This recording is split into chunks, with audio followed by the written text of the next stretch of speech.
Kaizer Chiefs fans noticed one thing about Lilepo. Laphayana-ke ku-Instagram account yakhe sekavele wadelete wonke-ke ama-pictures that are related to Kaizer Chiefs. So the player is still, contracted to the club until 2027. So fans were shocked to see him removing all everything that is related to Amakhosi. They are suspecting that the player may be trying to force his way out of Naturena. Waze wafaka-ke laphayana-ke kwi-status sakhe-ke esho ukuthi bye-bye, I'm leaving South Africa.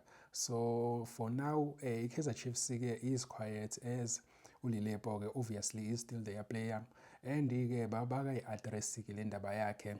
But ama-speculations athi-ke he could be on his way to Libya.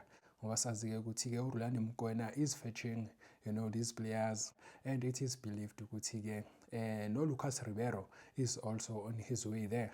So bathi-ke mhlampe-ke le club le yakhona-ke eLibya cause inemali, maybe baphuthe i-offer-ke to Kaizer Chiefs and the player is willing to move. So naye-ke yikho-ke sithathe isinqumo sokukhombisa-ke iklabhu ukuthi naye uyafuna-ke ukushiya-ke lapha kumakhosi ayojoyina khona-ke laphayana uRhulani Mokwena eLibya. So we'll have to wait and see ukuthi-ke engabe ngempela uLilepo uyashiya yini laphana kumakhosi, cause ama-indications akhe-ke ukuthi akafuni-ke ukuhlala la eSouth Africa next season.